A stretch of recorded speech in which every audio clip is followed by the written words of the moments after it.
Mais les images fantômes sont réelles.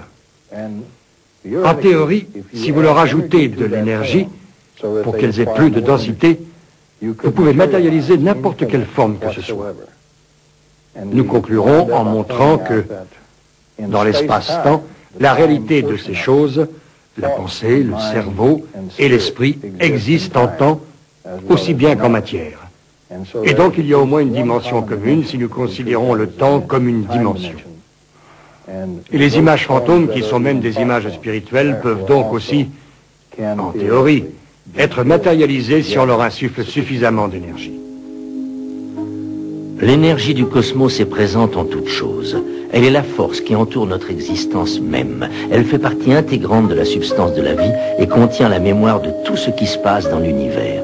Le champ magnétique, présent dans toute substance, interagit avec cette force et s'imprègne de cette mémoire. De ce fait, une évolution inconnue ayant lieu dans un secteur peut être liée à un autre secteur éloigné sans qu'il n'y ait aucun contact physique.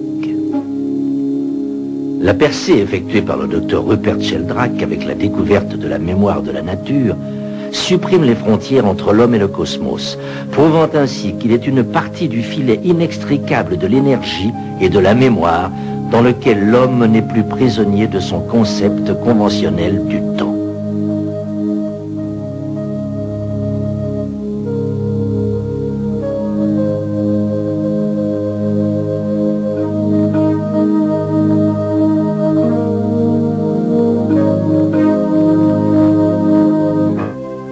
La percée scientifique réalisée par Rupert Sheldrake apporte une solution nouvelle et radicale au mystère de la vie. Sheldrake dit que la mémoire est inhérente à la nature. Tous les systèmes naturels, des minéraux à l'homme, héritent d'une mémoire collective de leur genre. Il dit que le rapport de cause à effet est une mémoire naturelle qui dépend de la résonance des formes, un processus qui implique une action éloignée dans l'espace et le temps. Loin d'être emmagasinés comme des traces matérielles dans nos cerveaux, nos souvenirs résultent de notre accord intérieur avec et dans le passé. Professeur Rupert Sheldrake. Je suis biologiste et mon intérêt principal est de comprendre le développement des plantes et des animaux. Comment ils grandissent dans l'œuf, comment se développent les embryons. C'est le sujet de mes recherches depuis de nombreuses années. Et cela m'a conduit à la question de la mémoire dans la vie. J'en suis venu à penser à un héritage biologique impliquant une sorte de mémoire semblable aux gènes dont héritent les organismes. Il y a une mémoire des premiers membres de la race, une mémoire collective. Ceci dépend du processus que j'appelle résonance des formes. Cela signifie que si les animaux apprennent une chose dans un endroit, par exemple, alors les animaux de la même espèce devraient pouvoir l'apprendre eux aussi, partout ailleurs, simplement parce que leurs ancêtres l'ont apprise. Voici donc le principe de la résonance des formes, de la mémoire de la nature.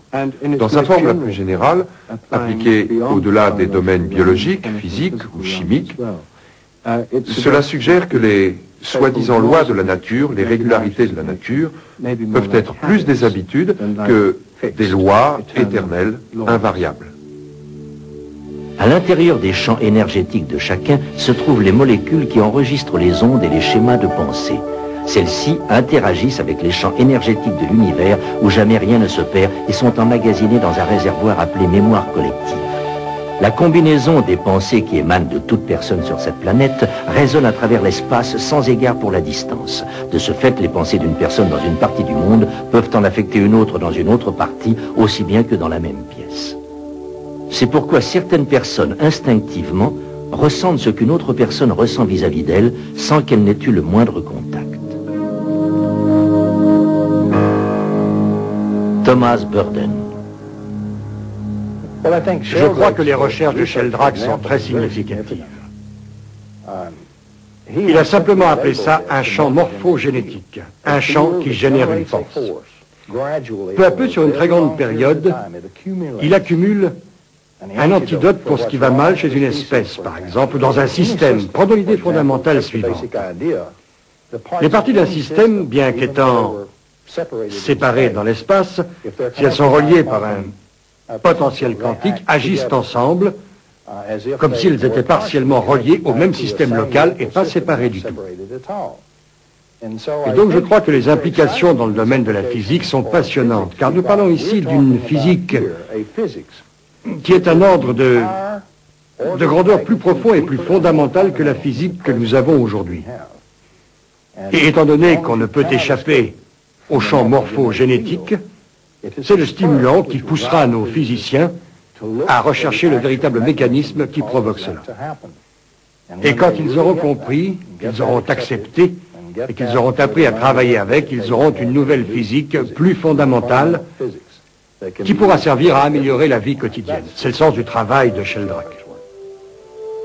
Nous sommes reliés à une conscience universelle à travers chacun de nos actes et chacune de nos pensées. Cela crée une force qui gouverne notre évolution au-delà du temps et de l'espace. Ce qu'il dit, c'est qu'il y a un modèle derrière la structure, la configuration des formes que nous voyons sur le plan physique. Et que ce modèle est dynamique plutôt que statique, et qu'il récolte les données sur la façon dont les choses sont transformées au niveau physique.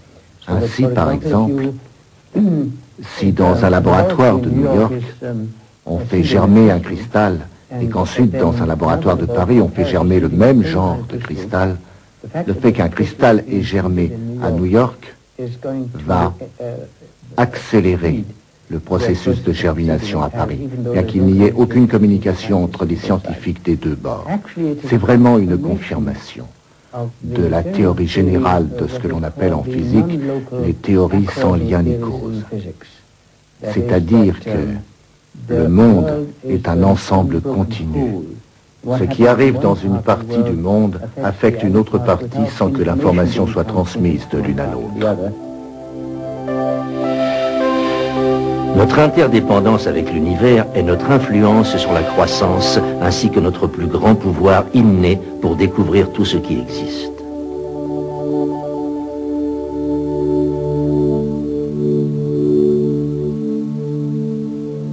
Thomas Burnett.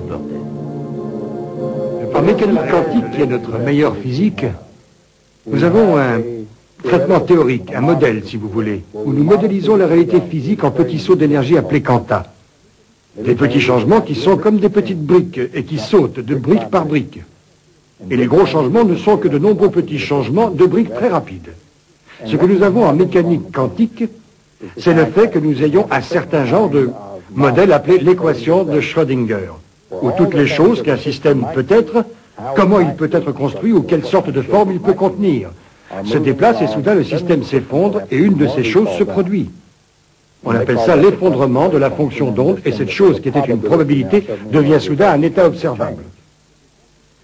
Si vous pouvez pénétrer dans une structure cachée et la manipuler à l'intérieur du potentiel de Schrödinger qui avance, vous pouvez décider d'en modifier une qui est disponible pour aboutir à une réalité physique.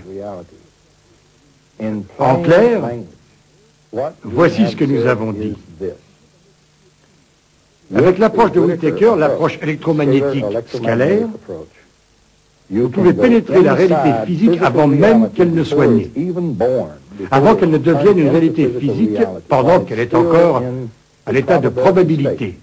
Et vous pouvez calculer les probabilités directement et déterminer si oui ou non elle naîtra. Et quelle forme elle aura une fois née. En d'autres termes, pour la première fois dans l'histoire, nous pouvons calculer absolument la réalité physique elle-même. Cela est si effrayant que le physicien quantique est en général complètement abattu et ne peut supporter de regarder en face ce que cela signifie. Être capable de calculer de façon déterministe la réalité physique elle-même. Cela détruit le matérialisme. Pour toujours. Ce monde n'est pas construit comme une brique. C'est un système ouvert, c'est comme un tourbillon dans une rivière. Il est stable, mais si vous changez la rivière, vous changez le tourbillon. Et pour la première fois, nous pouvons calculer l'état virtuel de la rivière, qui génère tout. Et c'est le sens du travail de Sheldrake, du travail de David Bohm, des deux articles de Whittaker, et mon insistance à ce que tout cela soit réuni, mis en laboratoire et expérimenté, et je vous le dis, Ça marche en laboratoire.